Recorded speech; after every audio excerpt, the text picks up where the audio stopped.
so returning to the podcast section and getting back to Dark Souls 2 and outside influences. From my reading of Dark Souls 1, I don't think Dark Souls 2 was ever meant to be. It just happened that Dark Souls was a crazy phenomenon which led it to be considered a classic, and one that will be discussed for decades as long as it doesn't get astored out of history. Though when lightning gets caught in a bottle, creators need to move quickly to maximize their profits. So, the studio needed a new installment of Dark Souls, and Hidetaka Miyazaki, the driving creative force behind Dark Souls 1, was busy with another game, Bloodborne. So what does the studio do? They think like the Daughters of Chaos and try to find a way where they can be true to the original, but continue the traditions of the Flame. They can take the design doc and give them to a new team, instruct them to do a game based on everything they'd already created for the first. And as you can see with this tour, there is an awful lot to work with. And so that team decided to Alice in Wonderland Dark Souls. What happens when Alice falls through the looking glass? This is not to minimize Dark Souls 2 or its lore at all. I'll just finish this thought and I'll return to the importance of Dark Souls 2 in a second. None of these ideas of game docs or profit maximizations are in Dark Souls 2. They are huge and likely wrong assumptions on my behalf. I only know bits of this story from following game news, and I've added knowledge acquired from life experience of how I've seen certain businesses operate. So it's not proof of anything, but thinking this way allows certain things to be seen more quickly. And that's the thing about outside influences. If they cause problems, if they create contradictions, then they can be discarded immediately without concern, because they are not in the piece at all, they're just rough guides. I currently believe Dark Souls 3 is a bittersweet farewell to the land of Lordran and the Dark Souls series by Miyazaki. It ends with him setting fire to an attic containing the last naive child, as they work upon something new, something they hope will be better than what came before, because that's what artists do. It's part of their humanity. In Dark Souls 1, there are a lot of ideas about plagiarism, what it means to own intellectual property, the nature of artistic creation as giant companies battle over something that does not belong to them. That's right, there are musings about software patents in Dark Souls 1, something that was very topical in 2010. So outside influences can help with seeing things that are still hidden. The 4+1 pattern is another one of these. These theories don't need the 4 plus an outsider structure, so if it had caused me a problem along the way, I could have discarded it. But instead it allowed me to see things I'd never considered before, and it started with the target shield and the east-west shield. The two came together to form the idea of the Four Kingdoms of Lordran. And I was very pleased when I found the target shield in Dark Souls 2, as I was expecting it to be more about the flame. But it was actually more of the map. The star pattern in the middle is gone. In Dark Souls 2, there are extra protrusions because each land is made up of 3 places. The east is Astora, Blighttown and Izalith. North is Katarina, Tharaland and the Asylum. South is Vinhelm, Karim and the Great Swamp. And on from that, the name of the target shield is strange. Target in French is Taj. Shield in French and Old English is Taj. This is the shield. A weird name, which starts to make you ponder why it is even called the target shield. It must mean that it actually depicts a target, something fought over or the focus of something. This weird thought about the name of a shield is another outside influence. Does it mean anything? Well, not really. It's only relevant if it helps to see something that you couldn't see before. What really matters about the shield is its name, its item description, the visual design, and where it was found. That is, the path to the Capra Demon, surrounded by the wily bandits. These outside influences can also be very frustrating, as I found with my own time with the lore. I was once obsessed with Menace's chosen weapon being the hammer, because he was the blacksmith deity, and I refused to acknowledge it could be the axe. Menace was the father of the Abyss foremost, not the blacksmith deity. But that was just details, I said to myself. He is the blacksmith deity and he should have a hammer. When we fight Menace in Ulasil, he is a sorcerer, and the blacksmith who is a sorcerer doesn't even have a hammer. To me, that was not important. Menace's soul weapon has the moveset of a giant axe. The developers were screaming at me about the connection, but I wanted it to be a hammer, just like Andre of Astora. One day I decided I would try and see what would happen if I just let Menace's weapon be the axe. And a whole bunch of answers suddenly spewed out, and Havel the Rock appeared, as all the things I previously attributed to Menace suddenly became Havel's story. and everything made a lot more sense. No longer was Menace locking himself up in the watchtower. The outside influence was wrong. I was thinking of Menace as a blacksmith, but he's not just a blacksmith, he is a warrior, a sorcerer, a pyromancer, a thief, a cleric, the deprived, the wanderer, the wayfarer. He is the ultimate multi-class character. And more than that, he is the civilizing force in Lordran. The axe is a symbol of clearing a forest so that a city can be built. Havel the Rock is the powerful giant with a club that will smash you to pieces in an instant to fulfill his duty. I was caught up in sentiment. I wanted the weapon to be a hammer because I'd pushed my image of a blacksmith onto the piece. I had done so in a way that made me lose sight of the fact that there are multiple ways of seeing Menace's weapon. And I still think this is happening in these theories. They are tricky beasts, and especially in some future episodes, there will be ambiguity. And that's why I hope I've made clear the things that I see as definitely happening to those that are suggested but could be read differently, like humanoid constructs or the war over the Daughters of Chaos. And this discussion about ambiguity and outside influences highlights the importance of Dark Souls 2, and it's really good to be discussing this in this episode with the Pendant. I had not planned on this or this episode at all, but it's a great coincidence. Like I said earlier, I don't think Dark Souls 2 was planned from the outset, but I could be wrong about that. But it does perform a very important role with this type of storytelling, as it gives a way to verify theories. I started playing Scholar of the First Sin because I was watching a streamer who had switched to Dark Souls 2 from their usual game, and I started to get the itch. I thought it was time to get started on Dark Souls 2. While watching the stream, somebody asked a question about the lore and the usual answer came back. Very badly paraphrased and combining with a bunch of other answers to this question that I've seen around the internet, is that there is no lore to Dark Souls. It's just a collection of Jungian archetypes. Jung being a psychoanalyst who came after Freud and created a way to categorize characters in fiction based upon their role and how they act. And it is true, there are a lot of cliches in Dark Souls, but there are also cliches in Mass Effect. It doesn't mean that there isn't a story. I think I told the story of a podcast that I was listening to a while ago, where someone who was a fan of the game was discussing the remastered edition. He summed up the lore that there's Velka and the world has gone to hell and not to worry too much about the story. The first two bits are true. I probably could TLDR this whole series by saying it's about Velka and the whole world has gone to hell, and saved you all 16 hours. But it's the last bit that gets me down, the idea that the story can be dismissed or that there isn't one. This is where the Pendant comes in. I played Dark Souls 2 first, so I wasn't around for the early era of Dark Souls, but I heard about the Pendant.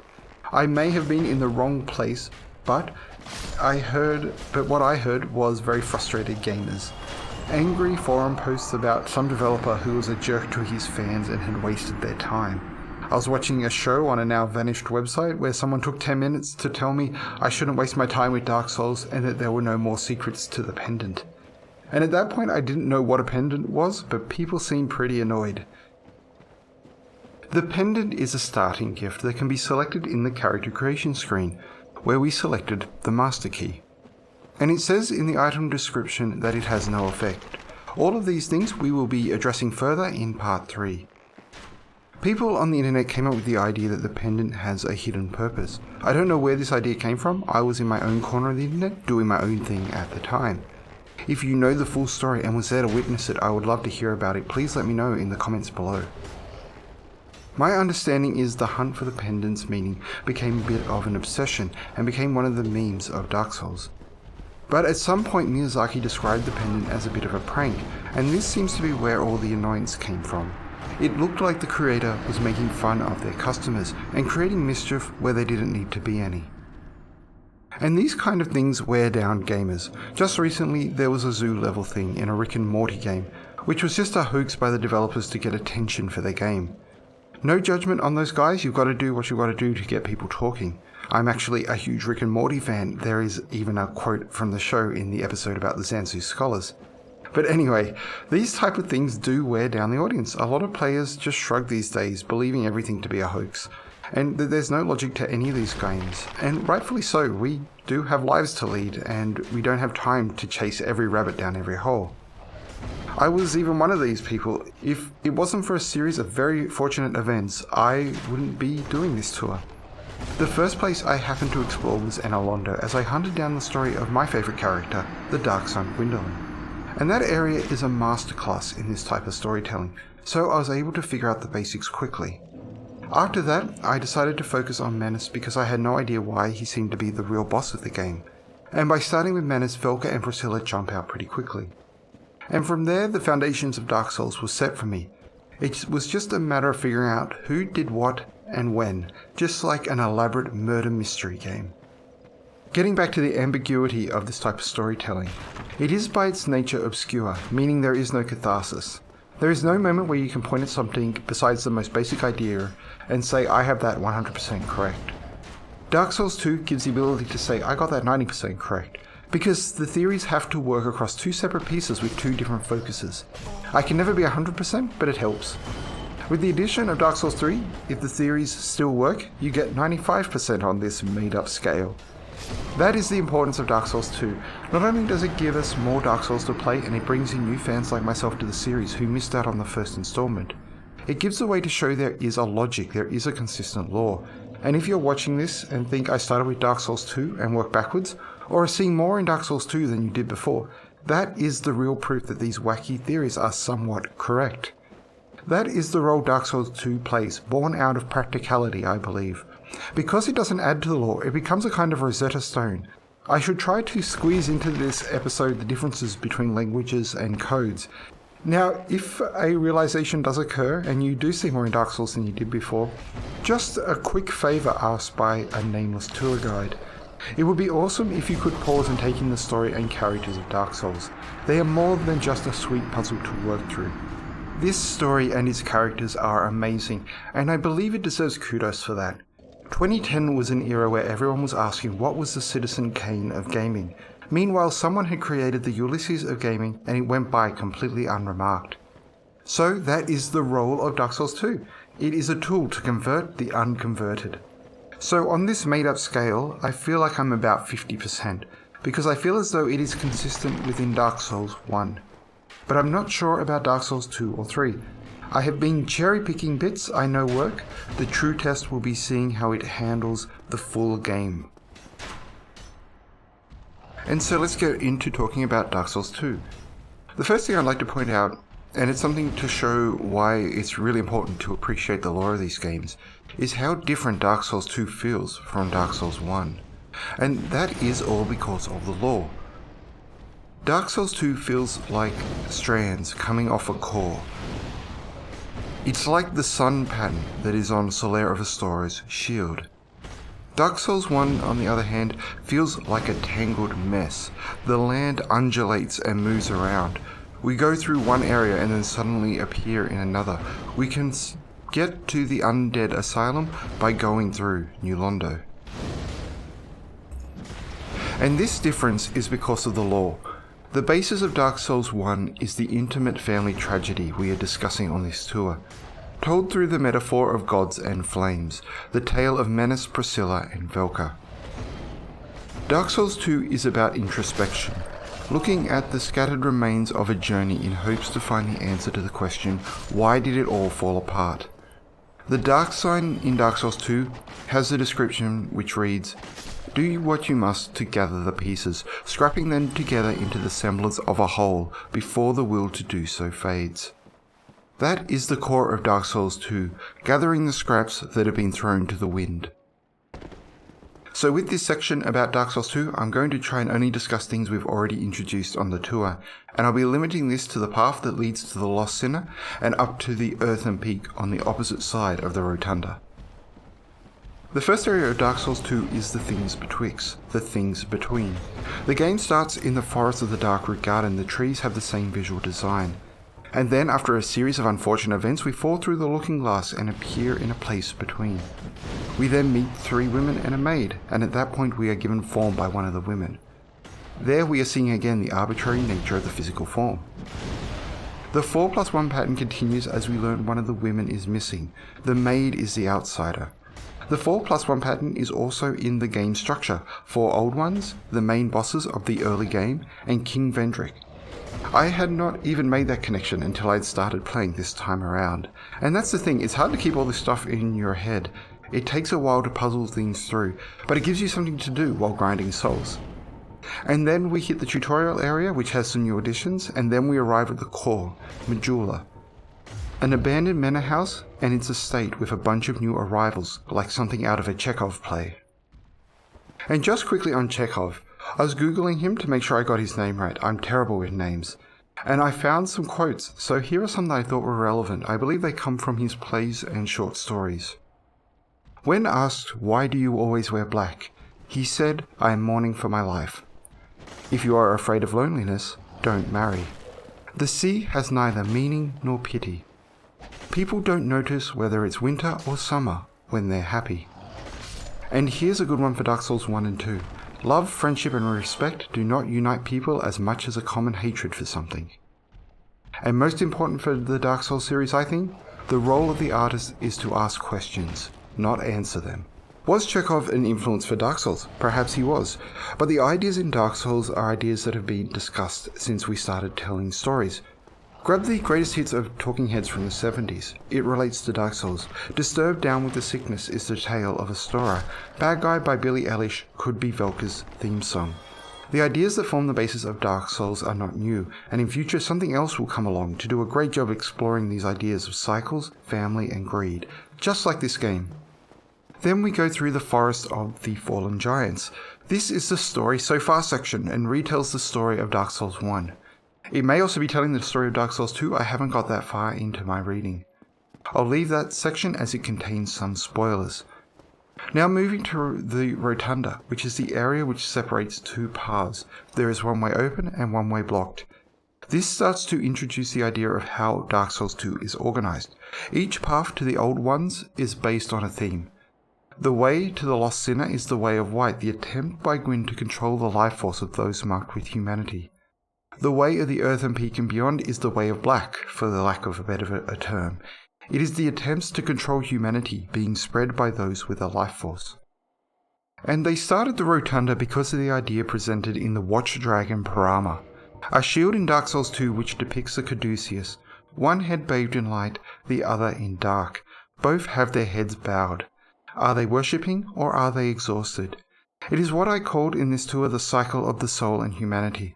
The soul and humanity are linked, and this area reflects Gwyn's reforms when he tried to create a boundary, and the end of each track depicts the failings of his ideas. The lost sinner is Velka, locked away in the undead asylum with her father Havel the Rock. Velka is a metaphor for every knight of Lordran, who was told they could control their humanity, ascend and become grossly incandescent. But as they slowly became worn down by this denial of what is core to their existence, most of them became the mad dogs of the asylum. And here's another Chekhov quote. Any idiot can deal with a crisis. It's day-to-day living that wears you out. The other tracks have themes as well, but I will leave that to you to check out because it involves stuff we have not covered yet. Next we can talk about the organization of the symbols. There's a lot more levels to the Dark Souls 2 symbol system, which is great because it means more details and new things to explore.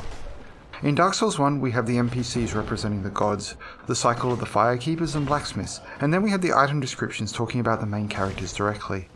The bosses vary in their meaning, but they contain themes and story information. In Dark Souls 2 this list grows. The summons for boss battles are symbols of the main characters of Dark Souls 1. I haven't mapped them all, but so far the pattern seems to be there. It's not a one-to-one mapping with the addition of the Scholar of the First Sin. I have already seen 2 summons represent the same Dark Souls 1 character, and that is Creighton the Wanderer, who is new, and Jester Thomas, who was in the original. Creighton wields a black axe, the symbol of Manus. The chosen weapon mappings still work in Dark Souls 2. When I saw the wooden shield with the white line painted on it, I thought the weapons had been remixed, but I didn't have to fear, the weapon mappings still worked, though I have not figured out the mappings of the new weapon classes yet. They both represent Manus. Jester Thomas is Manus being shown to be the fool he was in Astora. Thomas is a play on Manus's name, and if you take the Jester's cap into a particular boss battle, you may see a similar silhouette. Not to be outdone, the team for the Scholar Edition added new invaders. One of them is called Armourer Dennis, another play on Menace's name. And all the invaders follow that convention. Each name is a play on the character they represent from the original. Merciless Rona is Merciless Reah. Don't be fooled by the mild-mannered appearance of Reah. She represents something quite horrible. And I was so glad to see the addition of Rona, as that is something I thought Reah should have been in the first game. She should have been the toughest NPC in the game. Oliver the Collector is Astor the Collector, the Earl of Kurim. That one took me a very, very long time to figure out. Fencer Sharon is Kyran, one of the Knights of Gwyn. The item descriptions have their own names, it seems. I've not hit a lot of them yet. I have vague memories of there being more to come further in the game. But if there is a tale about a character like Shieldless Lothian, that is a parable for someone in Dark Souls. I haven't figured out an identity for Shieldless Lothian yet. He seems to be one of what I call the Generals of Gwyn, someone who worked their way from a peasant to a general. This could be Menace, who doesn't have a shield. He is unprotected as he comes from nothing. Though it could also be Hawkeye Goth, an archer who earned his name by choosing to fight without a shield. He was a dragon slayer who suddenly vanished one day. It could also be Seath the Scaleless, who fights without a shield and came from nothing. But Seath prefers to have others fight for him, and Priscilla is a metaphorical shield. Havel is out because he has a shield, and the Firstborn is out because he was born into royalty. There are other considerations, of course. I don't want to get trapped in the 4+1 structure. Knight Ornstein, the captain of Gwyn's Knights, is a candidate as well. Captain is not a general, but the Dark Souls lore likes to play with these type of connections. These kind of thoughts are what's running through my mind as I play Dark Souls 2. Now let's talk about something I think I've gotten wrong, and something that I need to think about to get to a neat solution. And that is the Vegarian pirates in No Man's Wharf. They are a symbol of the half-giants of Blighttown. No Man's Wharf is similar but different from Blighttown. It is the remains of the different traditions of the Knights of Dark Souls 1. In the original Dark Souls 2, you need to scale to the top of some scaffolding to ring an adorable little bell of awakening to call a ship into the dock. Some knight had completed his pilgrimage long after the fall of the Undead Church, and he's about to learn the truth of his existence. It's time to call in the Ship of Fools. In the Scholar of the First Sin edition, the ship is already waiting for you, and I really like that change. The madness had already set in before the journey had even begun, and so the ship is waiting for another fool. The Lost Bastille is based on the Undead Asylum, but the theme is madness, and so borrows elements from Analondo. Both places in Dark Souls 1 are the final destinations of the insane. One of my favourites is the statue in the style of Priscilla in the Undead Church, representing Havel the Rock as a cleric of the Way of White. He never got a statue in the original game, so it was cool to see him there.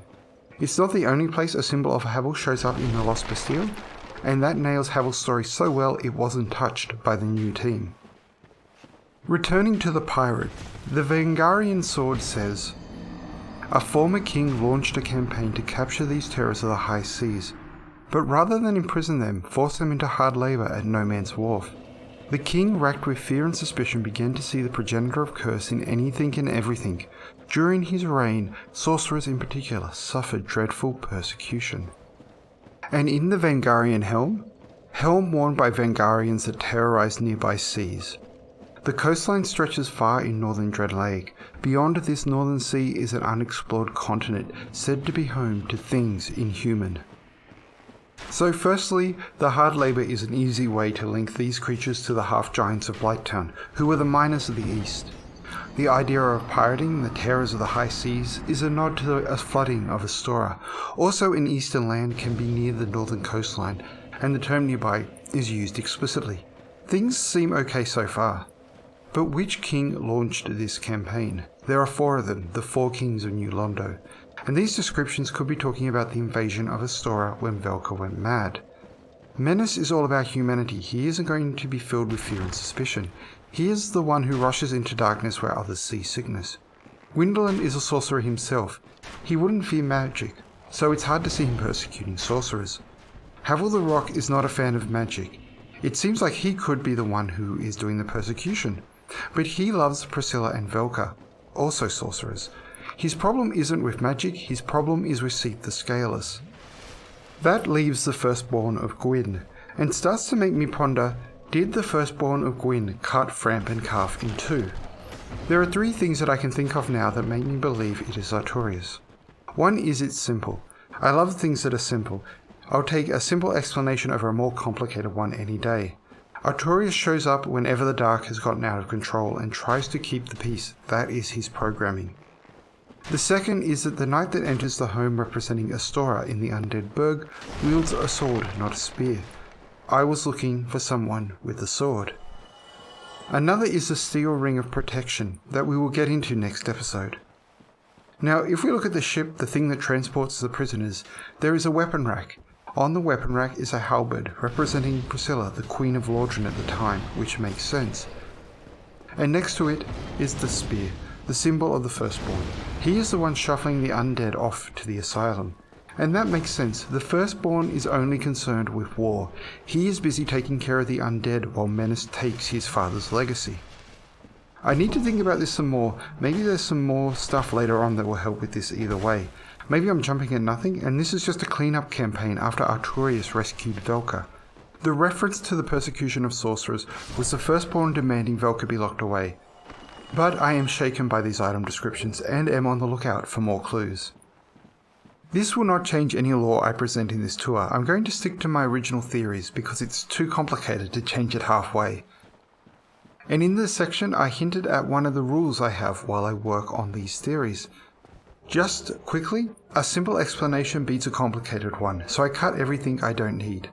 There are grey rats in the depths representing Priscilla. Priscilla may have once ruled or lived in Astora before marrying Gwyn, but I don't need that to be the case, so it's Velka's city. So Priscilla moves straight from the catacombs to Anolondo. If you find extra material in that space in between, that's great, but with this rule I become weirdly blind to it. On from that, there is some extra detail in Dark Souls 2, which I thought was pretty sweet, with the desert pyromancers in Harvest Valley. They dropped the Lingering Dragon Ring, a symbol of Priscilla. In the era of Astora, Priscilla becomes the new mother of the Daughters of Chaos. Another rule I have is everyone gets one name. If a character is given a proper noun name, then that is their name. There may be some sweet theories in violating that rule, but it's a madness for me that I can't handle. There are masks, like the Dark Moon Goddess title, which moves around, but the proper noun name is the proper noun name, and it will stay with that particular character. Something I have noticed about Dark Souls 2 is that the boss battles are still super sweet, and the design and variety is so much fun. For the lore, they seem to be the characters from the first game, rather than things that tell the story, like the bosses in Dark Souls 1. Some of them are pretty neat, like the Ruined Sentinels, 3 pieces of armor given life by a jailer. In the Undead Asylum in Dark Souls 1, there are 3 possible constructs, the Knight of Astora and the 2 Black Knights. The Executioner's Chariot in the Undead Purgatory is the closest one to the thematic bosses that I've found so far. I'm only getting to the Shaded Woods. The boss is a symbol of the perpetual war over the Daughters of Chaos after the Age of Ancients. And what is interesting is the soul is from the chariot, not the executioner or the horse. The chariot is the focus. Something that is meant to be an inanimate object has been given life and forced to perform its duty at the command of its charioteer, the executioner, which could be Gwyn, the firstborn, or Smo the executioner. There is a great line in the soul description. The executioner has slain countless undead and continues to slay them again and again eternally. Little does he know it is not of his own will that he slays the undead, but that of his horse. The horse does not seem important, but it is the one that controls Lordran. This is a symbol of the Daughters of Chaos or the flame itself. We are seeing a pinwheel type character, but this time there are 4 components. Humanity, the executioner, the soul, the actual soul that we receive, the chariot, the physical vessel, and something to pull them all forward in an endless cycle. I am fascinated by the chariot as well because the soul weapon is a lance, one of the new weapon classes, and it may be a way of mapping that weapon. The lance could represent the knight class in general. The sword in Dark Souls 1 and 2 both represent the nameless thing. If the creator needs to represent a character who hasn't found their role in society yet, they seem to use a sword of some type. The broken sword represents a rejection of society.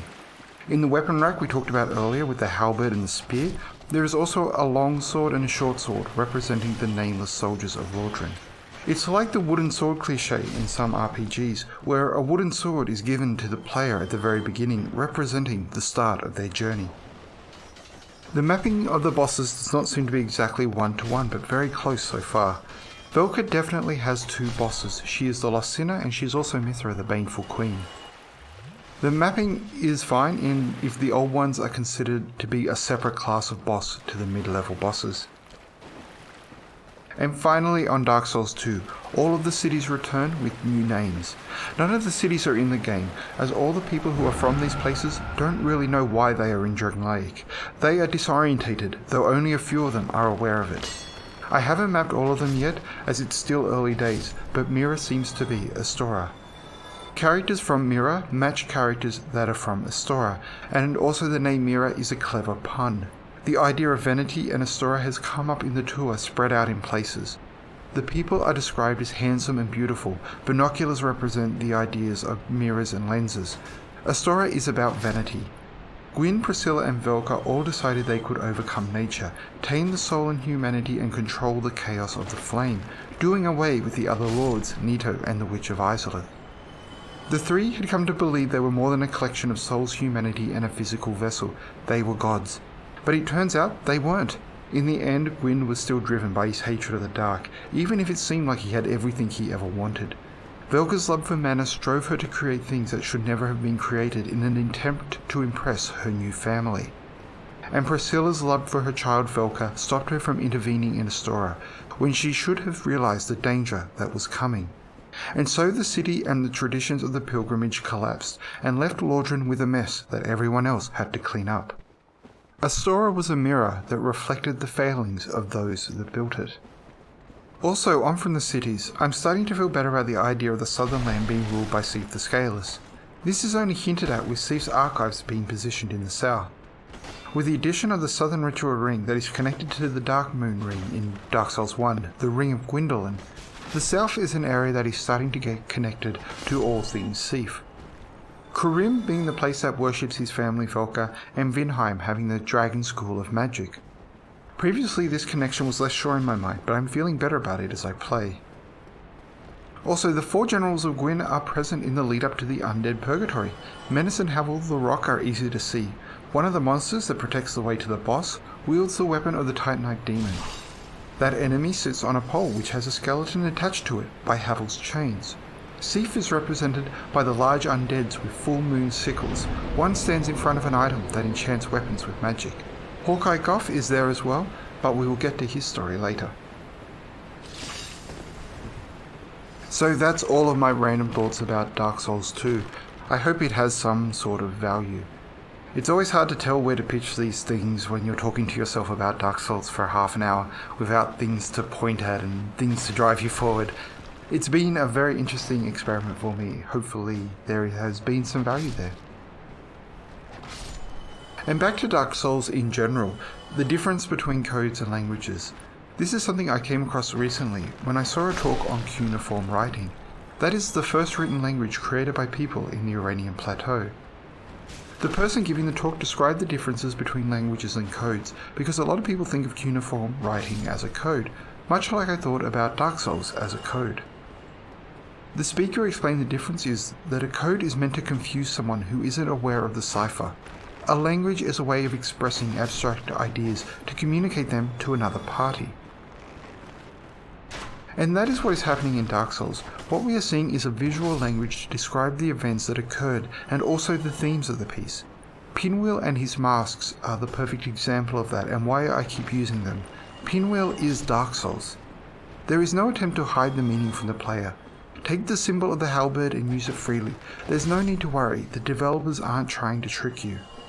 Well, there are some tricks and jokes in the telling of the story, especially in Dark Souls 3, but that stuff tends to be to the side of the actual main story.